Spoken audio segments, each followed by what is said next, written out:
It's time for the best coverage of the top stories in sports. The Sports Wrap with Jason Page starts now. Oh, yes, it does. And good to have you with us on this Wednesday edition of the show. We'll have all our usual fun on Wednesdays. Our friend Kurt Helin drops by. Pro basketball talk at NBCSports.com is his jam. We'll get some thoughts with him around the league. I got something to say about Anthony Edwards. I've never been a huge Anthony Edwards fan to begin with, so I already start from a place of not being his biggest fan. But something came across yesterday, and it's one of those things that makes you go, now I kind of understand why he doesn't want to be the face of the league, and maybe why he shouldn't be the face of the league. We'll get into that coming up a little later on. Odds and ends, a whole bunch more, but some NFL to start the show today. Some football for the first couple of segments on the show. There's Vladimir Lewisan, who hangs out with us on Wednesdays. Typically, he was with us yesterday, too, as Sam is off for a couple of days. From WQAM in Miami. All right, Vladimir Lewisan. What's going on? What's going on? Let's do this. The Jets have cut Davante Adams. Now, we know that he and Aaron Rodgers typically now, I guess, come as sort of a package deal. That would be kind of hard, though, because Max Crosby, who I wrote as Bubba Crosby in our rundown because I was thinking of the former New York Yankee, Max Crosby is trying to lure Aaron Rodgers out to Las Vegas, which we'll get to in a second. But Davante Adams gets let go by the Jets. So now you've lost Davante Adams, you've lost Aaron Rodgers in this offseason. Still have no idea who's going to play quarterback for the Jets next year. I mean, there's really no. Maybe it's Tyrod Taylor. Well, he'll be there, but it's either going to be Justin Fields or they'll draft one of the quarterbacks in the upcoming draft. Well, that remains to be seen. But what I am curious to know is, where does Davante, does he really wind up? I mean, he's not going to wind up in Vegas because we know the way that thing went down. He's going to Kansas City. You think he's going to wind up in Kansas City, huh? Mm-hmm. What's the only thing that's missing from his career? Yeah, but a Super Bowl victory. Oh, I don't disagree with that. He's got the money, and we have to got to look at the wide receiver position for the Chiefs. The Chiefs were, ever since they let Tyreek Hill go, yes, they won, but they've been really winning because of their defense. So, yes, I think they're high on Rashee Rice, though. I think they're high on Rashee Rice. We don't know what Rasheed's coming from an injury, and he also has some off the field matters from last year that he has to take care of. No, I know. But I wouldn't be surprised if Davante Adams is pursued by the Kansas City Chiefs. I think they got to figure out that offensive line, because clearly the Eagles unlocked something. And look, this is a copycat league, you know as well as anybody. In a copycat league, there are going to be teams examining and going over that footage over and over again to try and figure out, all right, how do we replicate that? How do we go? I'll tell you, we had Matt Verneram on the show yesterday, and his suggestion for Myles Garrett is the Buffalo Bills. What's the Buffalo Bills' biggest problem? If you're the Buffalo Bills, you go get Myles Garrett because your biggest problem is getting to Patrick Mahomes. Right. So if you have an opportunity, you figure out and make an opportunity if you're the Bills to go get Myles Garrett so you could do the one thing against Patrick Mahomes you haven't been able to do, which is get to him, which is why you've lost 4 times in the last 5 years. But you also have to have the right players in the right scheme. You could have the right scheme, but if you don't have the right players, it doesn't mean anything. Because I think the Eagles were the only team to figure that out. Yep. Other teams didn't. The only other team that beat them, but it wasn't because they were putting pressure on Pat, was Buffalo during the regular season. And that was it. In the games that Patrick Mahomes started, I know they finished 15-2. But you have to have the right players in order to perform that scheme. I gotta say that. I gotta say this. Get off that for a second. Go to Aaron Rodgers while we have a few minutes left in the segment. I don't understand. And we have not heard from Aaron Rodgers himself. I thought he was supposed to be on with McAfee this week. I don't know. But we have not heard from Aaron Rodgers himself. We're just hearing all these different rumblings. Oh, he called the Giants. Oh, Max Crosby is trying to get him to come and play in Las Vegas. We have not heard from Aaron Rodgers. And we're not going to hear from Aaron Rodgers. This is all speculation because people need to sell for the next day. They need to be able to garner interest so people can read whatever they're putting out there. But you're not going to hear from Aaron Rodgers until he's ready to speak. Well, or until he actually knows where he's going to go. Maybe he just doesn't want to deal with it. Maybe he doesn't want to deal with having to answer questions about every potential team that he could wind up with. But this to week me, starts answering questions. But this week with the go ahead. No, this week with the franchise tags, it starts answering questions. You're able now to start seeing where teams are going to be looking at next week with free agency and the draft. You know, the thing that I find funny is this idea of, well, Tom Brady being in Las Vegas with the Raiders and, Matthew Stafford meeting with him in a ski resort. First of all, I don't really care that Tom Brady's a minority owner. I don't know how much that really changes the game when you talk about – but people want to make it sound like it does, Vlad, and it drives me bonkers. I know, but common sense tells you he's not coaching the team. He's not the general manager of the team. He's a minority owner of the team. Unless he can transfer that wonderful Tom Brady-ness to some of these other guys and turn them into him. I don't get it. Paige, the name Tom Brady sells. I mean, what was selling NFL every time you would watch all these talk TV shows, sports shows? It's LeBron and Brady. As long as you mention their name, people are going to interest. So but the fact interest that is one thing, but I just don't understand. If you're Aaron Rodgers, and clearly if you were Matt Stafford, there wasn't enough appeal of Brady being a minority owner that it was going to make these guys go and play there. I think these guys are smart enough to know that it's great that he's a minority owner of the team. It doesn't change the fact that Mark Davis is still the owner of this team. I don't want to use it. It's like when Jay-Z had like 0.8% of the Nets ownership. But people would say, you know what I'm saying? He did have ownership, but because the name Jay-Z sells, you can say he's an owner and people can be like, oh, let's go see the Nets. It's the name Tom Brady. You saw Fox. Fox did everything they can. Brady on Fox. Brady name sells. LeBron James name sells. Lionel Messi name sells. They don't have to have a significant part to do with anything.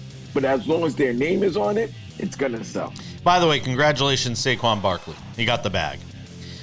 2 years, $41.2 million. The Eagles do things right, man. Yep, they just do things right. They do. They get it. Tee Higgins got the franchise tag, too. So Poor Tee Higgins. Yeah, poor Tee Higgins. He's still going to make a lot of money. I ain't feeling that bad for him. We're coming back. I got more football to do. Bill Belichick next.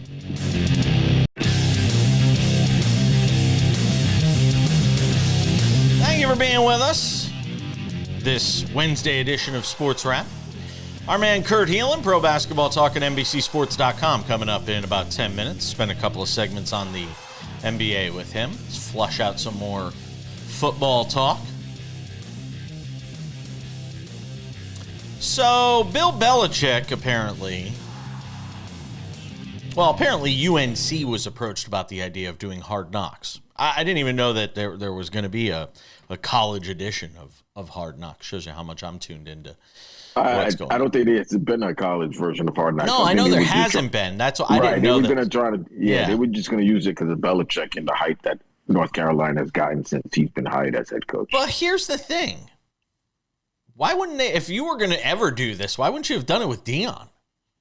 Like, as soon as I saw this story, I'm like, if I'm approaching anybody about this, and anybody who watches this show knows I can't stand Deion Sanders, but anybody who watches this show, knows I'm not a big fan of Deion. But if you're talking about the hype machine and, getting eyeballs to the screen to watch it, beat the snot out of bad teams, yeah, I'd go get Deion. I'd go do Hard Knocks with Deion if I were HBO Max, Max TV, whatever the hell they call it these days because they've rebranded it about 17 different times. That's what I would do. By the way, we love you over at Max and Warner. But Bill Belichick said the same thing he said to me when I approached him on a driving range about 15 years ago and asked him for an interview, and he just looked at me and went, no, and just kept walking. Yeah, at least he was nice. He thought about it. Yeah, and then tell Gino. I got a whole bunch of thinking. It was, no. Yeah, you thought about it and gave you the no. That's good. Just kept walking. I think this was all a ploy, to be quite honest. I think somebody threw it out there knowing that he would say no, but knowing that it would garner interest and put something in athletic directors and universities' minds to be maybe the first university to do a Hard Knocks. And it might, I think, like you said, a team like Colorado with Deion and all the celebrities that and fan interest, that would be a great watch. But I think other universities could utilize this as a way to get recruits, to get better recruits to come to your university. So I won't be shocked if we see a Hard Knocks college version. I just know it wouldn't be North Carolina. Not the way Belichick runs things. Belichick's going to run that university like an NFL team. I wonder what is a realistic record for UNC next year in their first year under Belichick, because we got to be realistic. He's playing with other guys' recruits. Yeah, some guys leave and you bring in some transfers, but I'm just looking at their schedule. They got TCU, Charlotte, Richmond. I mean, they'll be 3-0. There's a good shot to be 3-0 out of the gate. I don't know how good TCU will be. I think they win 6 games and is able to. This is a team that lost. This is a team that lost to UConn in a bowl game this year. And UConn's not a bad school. No. You don't have to tell me. I'm a huge big Jim Moore Jr. fan for what he's done over there. Yeah, because that program was basically on life support. Like, they were ready to pull the plug on UConn football altogether because of how bad it went over the last decade. But I'm looking. They got Cal.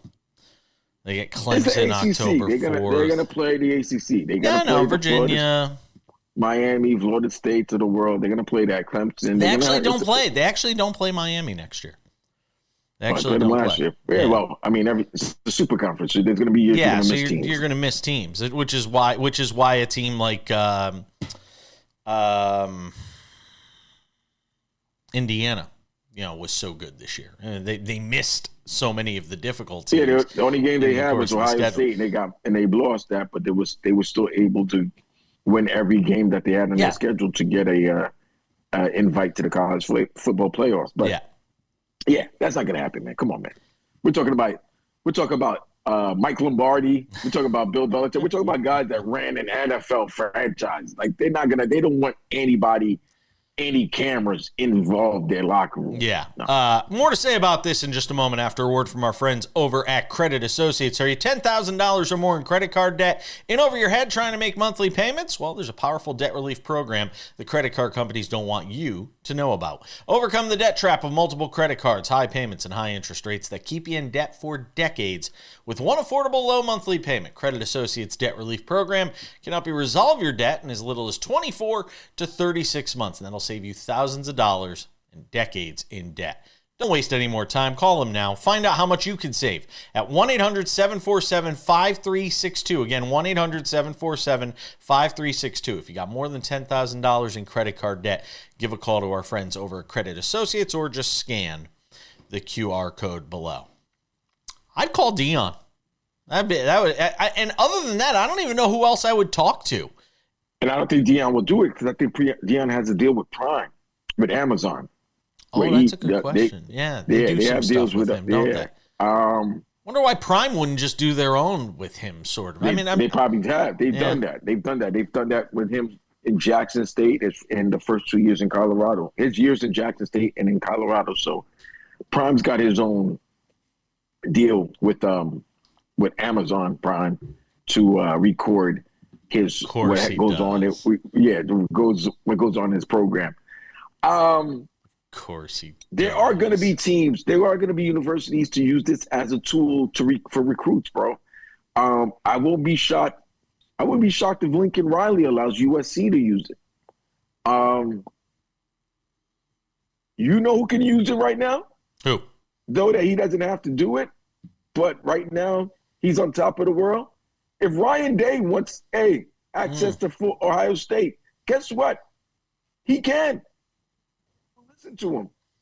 because he's the national champion. Yeah. He had to deal with all the nastiness after he lost to Michigan. He's the one with the 1-4 record against Michigan. Everybody wanted his ass fired. And guess what? He won the national title in the first college football playoffs. So, yeah, he can do if he wanted to do a college football in Hard Knocks, he can. And you know what? Michigan fans will be quick to remind you that he is still 1-4 against Michigan. Oh, and that would be great because they would be, they'll show all those Michigan fans saying all of that, and then Ohio State owns the national title. And that's it, right?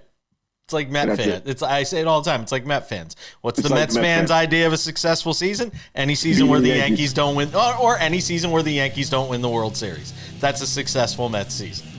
By the way, speaking of the Mets, we'll talk about it tomorrow on the show with David Aardsma, our former MLB reliever who hangs out with us every week on the show. Mets highest payroll in baseball again this year. Really? Over the Dodgers? Yep.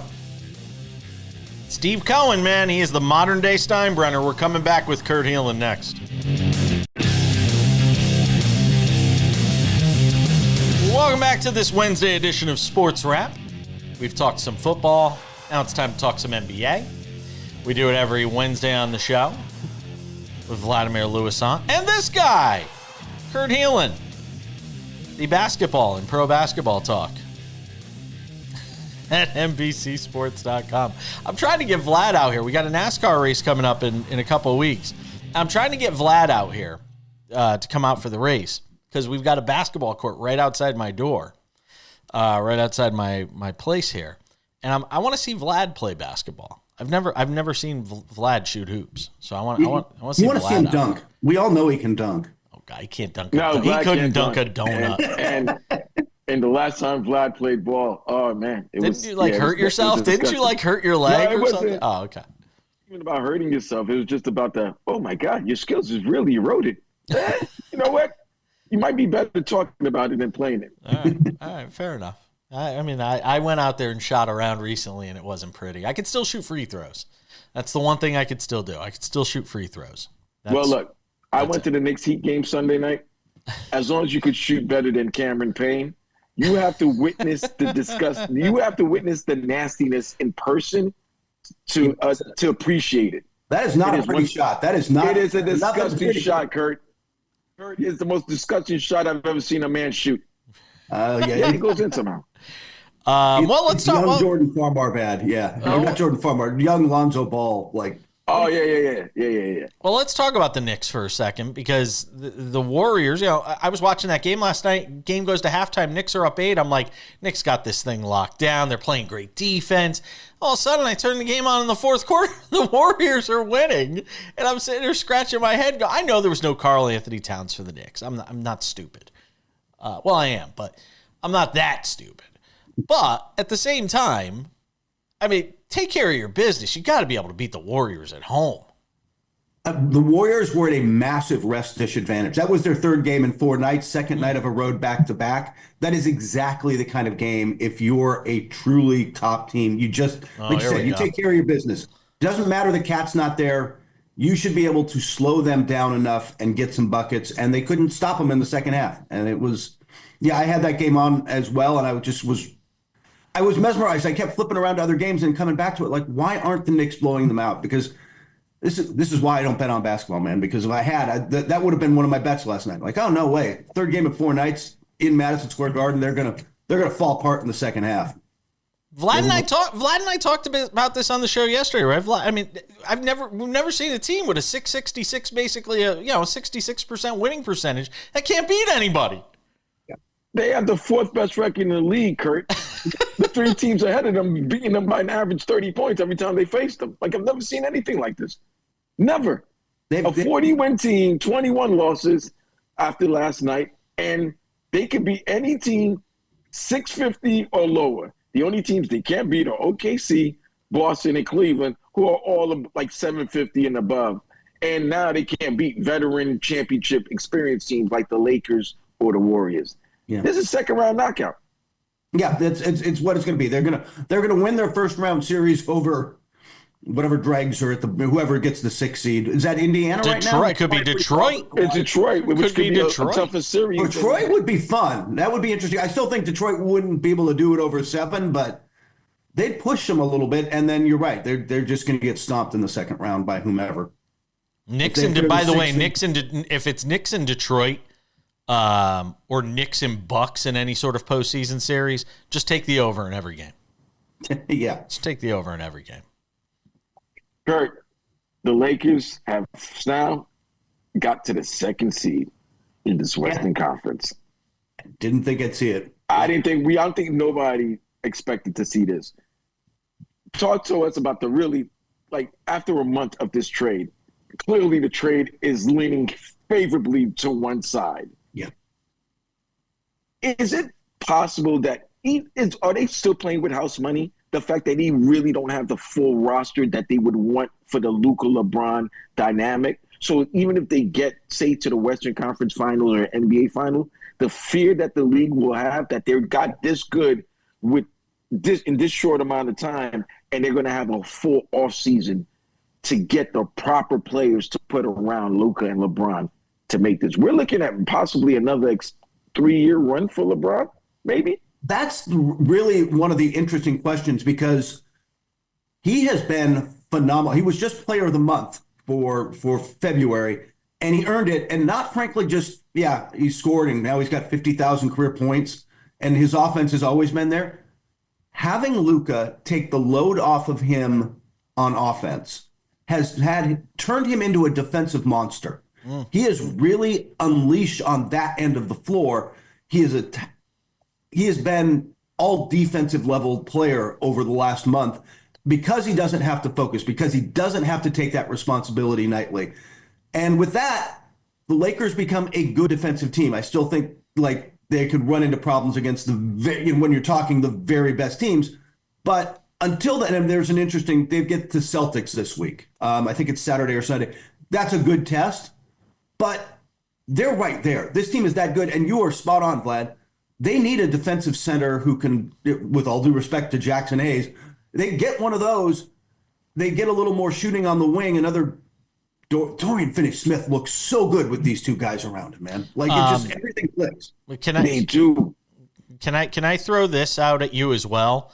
Is there a chance that the Lakers could get to the conference finals and doesn't meet up with Oklahoma City? Because an Oklahoma City-Memphis conference semifinal looks really interesting.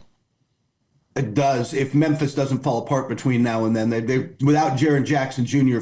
They're in the middle. That really tight middle, 2 through 5 is just really tight in the West. And Jaren Jackson Jr. is out with a sprained ankle, grade 2. So we're talking weeks, probably about 3 weeks. Oh, that's a 5, and that's a tough spot. And honestly, Jaren Jackson Jr. is underrated. He's one of those guys where I don't think people realize he's best player on the team. He's the best player on their team. He's their best offensive player and their best defensive player. In fact, he's in the mix for defensive player of the year. He leads that team in scoring. So they're going to, now Jaw's still out. John Morant will be back soon enough, but they're not quite right. So they could slip a little, but yes, that would be that would be an entertaining mix. I don't think anything keeps them from the conference finals, but I'll tell you, like I've told you before, I know scouts, I know people I trust who think Oklahoma City, they're good, but they're a regular season team who could still get bullied in the playoffs. I'm not sure Lakers or Denver can do that, but we're going to find out. They've still got to prove it, I guess. Let's continue we'll continue the conversation, Vlad. Don't worry. Kurt's hanging around for one more segment. We've bolted him to the chair. We'll come back. More to do with him. Kevin Durant says, no big deal, me and Budenholzer. Nothing to see here. Is he right? We'll talk about it next.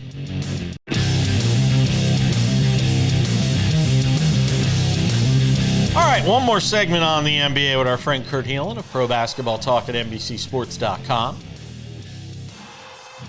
Vlad's here too. In spirit, anyway. If nothing else. Not in a physical form. No. We were talking during the break about the Phoenix Suns. So we had this exchange last night between KD and Budenholzer, where Budenholzer's trying to talk to him, puts his hand on him, and KD kind of lurches away, and it looked like they kissed and made up. I didn't think it was that big of a deal. And after the game, KD basically said it really wasn't that big a deal. I was listening to Stan Van Gundy even during the broadcast, friend of the program, and even he said, he's like, look, I've had one of those virtually every game that I've ever coached. That all having been said, as you pointed out, the vibes around this team are not very good, Kurt. No. And you can feel it through the TV, right? Like the body language on that team. And so it's hard, as much as Stan and Budenholzer and KD are right, like this stuff happens all the time. It just takes on a magnified thing where you're like, every time you see them, you're like, that's just more evidence that everything is wrong in Phoenix. Even if it's not that big a deal, now it's just added to the pile of circumstantial evidence about how bad things are. And by the way, with Kyrie out in Dallas, one spot ahead of them, the door is open for them to actually make the play-in. I said this yesterday. The Clippers helped out by blowing a 19-point fourth quarter lead. They're their own problem right now. But like the door is open for them to make a push. And frankly, maybe even Portland to make a push into the postseason. If they get together a little run, but they've got to string together wins. And I will throw out this one other thing about Phoenix. According to our friends at tankathon.com, the toughest remaining schedule in the NBA, Phoenix. Yes. And if you're in that 11, 12, 9, 10, 11, 12, it's almost like you're playing a playoff game every night because you're going against a team that's either there's only two teams in the Western Conference that's not competing for a play-in or a playoff spot. That's New Orleans and Utah, and everybody else is pretty much. Huh? And New Orleans isn't playing badly right now either. Well, yeah, when their starters play now, if they have to play a second game in a back-to-back, forget about TJ or Zion playing, but they do play well. And then when you watch them, especially yesterday, you're like, why are they struggling? But speaking of the West, Kurt, have you noticed that teams more now saying, you know what? There's no fear in playing Houston, no fear playing Memphis, and no fear playing OKC. After seeing OKC lose a 25-point lead to Minnesota like a week ago or two, I saw Houston lose. Memphis lost a tough one in overtime. They lost 3 games in a row on the last possession. Yeah. I feel like the teams like Golden State, the Lakers, the veteran teams are not afraid of the young teams in the Western Conference playoffs. I think Oklahoma City's a little bit different because they have done some stuff in the playoffs. They have the guys, but again, like we've talked about, they've got to prove it. But you are spot on about Memphis strikes no fear anymore in anybody, despite all that. And for all the athleticism, and I kind of thought Houston was a bit of a regular season team. They're deep, they're long, athletic, they're trapping you, they're doing all this stuff. But once you especially get into a series where you're like, all right, I know what to do with this, and you start, they don't have the counters. And really the big question in Houston is who's going to be the number one? Who's going to be the alpha? Who's going to be the guy? Because you've got that in Memphis, at least. It's like it's Ja, it's Jaren Jackson Jr. They've got a couple of those guys, and they've just got to build it out around them. I think they're closer. Houston has got to figure out what the pecking order is. It's this. You need depth, but you still got to have somebody you can throw the ball to go get a bucket at the end of the game. And I'm not sure if Amen Thompson's that guy right now. Maybe he becomes that guy, but I don't think he's that guy right now. And so you're right. Everybody would like to face those guys in the first round because especially at the bottom, if you're Golden State, I'd take either one of them in the first round. I got 2 minutes real quick. A couple of quick hitters. On the Phoenix thing, where does the blame ultimately? Does it go all the way to top to ownership? Yes. Like, where does the blame go for how badly this whole thing's been built? It starts with ownership. As bad a case of new ownership issues as we've seen in the league. There's always a learning curve, but this is Vivek Ranadive level where he came in and made the Kevin Durant trade, made all these moves, goes and gets Bradley Beal, and in doing so sends out all the picks. They have no quick path to a rebuild right now other than ultimately trading Durant and getting picks back. They're an unstable, unserious organization. Right is it lazy to think that? Is it lazy thinking to say, the Celtics are just kind of putting in cruise control. It's the regular season. They know what it takes to win a championship. Or is there something legitimately missing from this team if there's a component missing of it being a championship team for a second straight year? I think they see it as that, as we're fine, we can flip the switch, and they've certainly had good stretches, but they're not building good habits, I don't think. Like they did a year ago where they steamrolled the league. I'm not sure the habits are there, and I'm with you. If everything is right, like if everything's right for them, I still think they're the team to beat in the East or in the NBA period. But if things are just a little bit off, they didn't have a Cleveland last year right behind them, as good as them. They're 8 games ahead of them. Stop saying they're right behind them. They have an 8-game better record. He's talking about last season. I don't know. He's saying now. No. I'll still take fully healthy. I'll still take Boston in a playoff series, but Cleveland's right there and can push them. And Boston hasn't been healthy, hasn't been right, hasn't played at that level. And if they don't find it over the next couple of months, they're in real trouble. All right. We're out of time. I wish we had more time because I'd talk about the dumpster fire that is the Philadelphia 76ers. Oh, there'll still be a dumpster fire next week, man. Don't worry. Why are they even on TV? Oh, my God. Can't we switch out of some of those games? There's a couple of flexing in the Flex. NBA. That's Flex. another topic. All right, we got to go. Yeah. I don't want to get in Thanks, trouble with Kurt. my bosses. We'll see you next week, Kurt. Take care, man. We're coming back.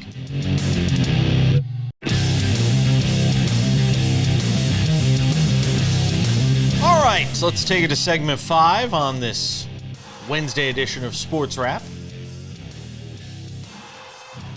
Kyle Larson on the show tomorrow. NASCAR extraordinaire. Be talking with him today. We'll have that for you tomorrow on the show. All right, Vlad, something to consider on this Wednesday edition of Sports Wrap. Anybody who watches the show knows I'm not a huge Anthony Edwards guy. He had the whole thing where he was, seen driving around in the hood and making fun of people associated with the LGBTQ plus community. There's clearly maturity issues here. Look, he's young. He came into the league young. What's he, 21, 22 years old, something like that? I mean, he's not a kid. I mean, he came into the league young. So I get some of this to an extent. But I've never been a huge fan. And then you had the story that came out after the All-Star break where he basically came out and said, I don't want to be the face of the league. There's Wemby. Let Wemby be the face of the league, basically. He came out and said. And honestly, I don't even have necessarily a grudge against that because, as LeBron James pointed out, and some people took issue with LeBron about this. You might have. I don't remember. But there were certainly some people. I agree with you. All right. Because what LeBron said was, why do you want to be the face of a league that everybody's trying to take a dump on all the time? Exactly. And especially people that are embedded and cover the league, the Shaqs and Barkleys of the world and all these guys who just want to say, oh, it was so much better when we played. Of course. And nostalgia. LeBron. Everybody has the delusion of nostalgia. And so I think some people are just jealous of the amount of money these guys make that they didn't make, that they were born, 20 years later. Yeah. And guess what? Those same people that are upset that the players are making money, the amount of money that the players are making now, are the same players that were getting hated on by the generation before them when they were making the money. Yeah, it's true. It's true. No, I get it. We're on the same page here. We're simpatico. But what this story that I saw yesterday, and this, it borders on titillating and salacious and TMZ sports-ish, and it's almost something that I should be talking about with our guy Robert Lital, who joins us Fridays on the show to sort of get his perspective on. So Anthony Edwards apparently impregnated this woman in her late 30s, I believe. Why her age matters, maybe it doesn't. It does. But okay, so he impregnated this woman in her late 30s and tried to convince her to abort the pregnancy. And she was like, no. For whatever reason. Some people might want to say she was against it morally. Some people might want to say she saw a huge payday coming from Anthony Edwards. I'm not here to judge her for one way or the other on that. She opted to have the child. Now we've learned through court documents that Anthony Edwards wants no contact with the child. He doesn't want anything to do with the baby. And in fact, he's also challenging her claim, because now she's tried to move to California, because in California you can get more money in terms of child support. He's saying she did that just to get more money out of him. He's trying to have it stated that she should be in Georgia, all this. I don't even care about that for the moment. What I do care about is this is a guy that now is, I think there's been enough of a pattern in terms of judgment to understand why, another reason why he might not want to be the face of anything is because then you have to deal with the questions like what I'm asking right now that are going to come with being the face of a league. And maybe he just wants to live his life in such a way, Vlad. Maybe he just wants to live his life in such a way that he doesn't have to answer those sorts of questions. That's exactly what he wants to do. He's 22, 23 years old. He's still young.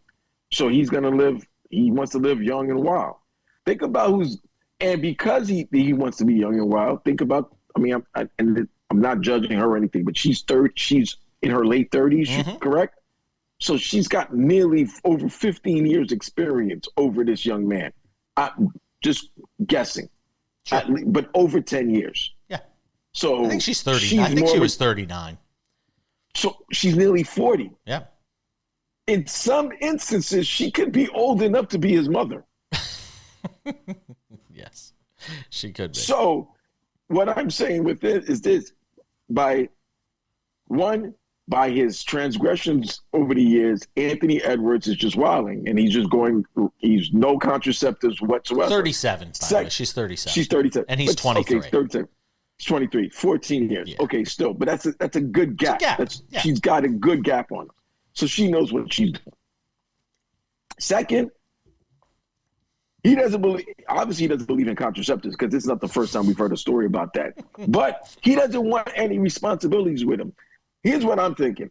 As immature as he is, I'm thinking he's telling these same women the same thing. These ain't no young girls listening. If 37-year-old, you know what. And he has another child. About. By the way, he has another child as well. Right. A child that he also, there's one child that he had that he didn't want to have any access or business with as well. So Anthony Edwards knows he's a wild young man. He's a wild young man. And that's the reason why he doesn't want the TMZ cameras, the news, the local news, the national news, always reporting any single thing that he does. They see, let me tell you that they probably see what's happened with LeBron. He sees what happened with KD, his idol. He saw what happened with Steph. He sees all that media focus on these players when you're the faces of the league. And knowing he's still wild, he probably doesn't want that focus on him. And I don't blame him. Listen, I think there's something to be said about a man that doesn't want to have anything to do with the child he brought into the world. It's just, and look, we all live in a world where people judge. That's just my judgment. How the T-Wolves handle this and look at him as the face of the organization going forward, we'll see. We're coming back. All right, it's just about time to put the wraps on this baby for a Wednesday. Tomorrow, David Aardsma on the show. Kyle Larson, NASCAR great, will hang out with us as well. Actually talking to him today, and then we'll have it for tomorrow's show. Reminder, if you have not done so yet, make sure to check out the SportsWrap with Jason Page podcast. It's available on all your favorite podcasting platforms, starting with Spotify, where you can actually watch the show as well as just listen to the show. Depending, it's all how you want it. All your favorite podcasting platforms have the show. Spotify, as I mentioned, YouTube podcasts. You also have the video version of the show available on YouTube. Apple Podcasts, iHeartRadio, TuneIn, Odyssey, Amazon, you name it, we are on every platform. And without any further delay, time for some odds and ends presented by our friends at Credit Associates. How about LeBron James last night going over 50,000 points for his career? I mean, it's a remarkable number. And he just continues to do amazing things on a night in, night out basis here in this weird season for the Lakers that now suddenly has them looking at potentially being a 2 seed, avoiding Oklahoma City until the conference finals, which would be an amazing thing for them. He is amazing. You know what's not amazing? Credit card debt. Do you have $10,000 or more of it in over your head trying to make monthly payments? There's a powerful debt relief program the credit card companies don't want you to know about. Overcome the debt trap of multiple credit cards, high payments, and high interest rates that keep you in debt for decades. With one affordable low monthly payment, Credit Associates Debt Relief Program can help you resolve your debt in as little as 24 to 36 months, and that'll save you thousands of dollars and decades in debt. Find out how much you can save. Call 1-800-747-5362. That's 1-800-747-5362, or just scan the QR code below. We mentioned the Chiefs. They made a trade. Joe Thuney on his way out. He's going to go to Chicago to play for the Bears. So the All-Pro moving to Kansas City. The Bears giving up a 2026 fourth-round pick to the Chiefs in exchange for Thuney. Second trade the Bears have agreed to in the last 24 hours to try and help that offensive line, and they desperately need that offensive line help to protect Caleb Williams, Vlad. They need to protect Caleb Williams. It's shocking that the Chiefs would trade their best interior offensive lineman, the guy that they asked to go from left guard to left tackle, and was doing a pretty good job until, the Super Bowl, when the Eagles just, until that whole Super Bowl thing. But he wasn't. But mind you, he was the only one getting destroyed. The whole offensive line was getting destroyed. Let me ask but you nonetheless, something. Yeah, it's very interesting that they would let Joe Thuney go. I think the Chiefs probably seen that they got away with a lot of things over the last 3 years in their run for the three-peat. So they probably want to make sure that they're going to shore up the offensive line. This is a great move for the Bears because Caleb Williams needs all the protection in the world. You saw what happened to him last season. A lot of people think he had a bad rookie year. I think he had a really good rookie year. It's just that Jaden Daniels had a more impressive rookie year. But Caleb, if he gets time to throw, I think Caleb will be a great quarterback. Well, that's what I was going to ask you. I haven't gotten you on the record on this. So real quick, because there's one more story I want to get to. Are you a Caleb Williams guy? Because I don't know if we've had you on the record. Guy. Okay. I am a Caleb Williams guy. The only knock I have with him is that he wants to play too much backyard, too much out of the pocket, too much, holding on to the football, running around in circles. Yeah, that type of thing. All right. TKO and the Saudis coming up with a new boxing promotion because the Saudis, they want to get their hands in anything sports related as their sports washing efforts continue. So TKO, the Saudis, a boxing promotion. Can it work? Yes. I agree. I agree with you. And I'm going to tell you why. If you notice over the last 2 years, the Saudis are giving you fights. Yep. Whether it's like, two boxers or an MMA guy and a boxer, they're giving you fights that you're interested and you're talking about. Mm-hmm. So whether it was Francis Ngannou versus who was it? Was it Deontay? Yeah, Wilder. Or Anthony Joshua. I think it was Anthony Joshua. Okay. But you had that type of fight. You had Ngannou versus Tyson Fury. That was a big fight. Fury got knocked down by the MMA fighter. It is something that captured your attention. I think the next move is probably a Jake Paul, Logan Paul, one of the Paul brothers fighting a legit name boxer in his prime right now. There was rumors of a Canelo Jake Paul fight. Yeah, almost that. And it wasn't rumors. Right. It was according to Jake Paul, it was a done deal, and I think the Saudis were involved with this as well. So yeah, I think this is going to be. Let's be real. Boxing's been kind of dead for a little bit, man. You don't have the HBO. Don't tell that to boxing guy. Don't tell that to boxing guy because he'll always say no. Audience still there. I can say that because you know why? The organization that's been running a lot of the fighting and combative sports has been TKO. Yeah. TKO owns UFC and WWE. Yeah. So what's next? Might as well get into the next combative sport, which is boxing, and then you have all three. Oh, don't forget about slap fighting or bare knuckles. God. Ooh, I would be the best slap boxer out there, man. That was the thing we did. power slap thing is the most disturbing thing I've ever watched. Oh, man, nothing humbles you as a man to get power smacked like that. So stupid. If aliens are watching from outer space, they're like, yeah, there's nothing on that planet worth taking. The next one's watching it, simulating, like, damn, these brothers are dumb. We got to go. Thanks to Kurt Helin. Vlad, we'll see you next week. Have a good one.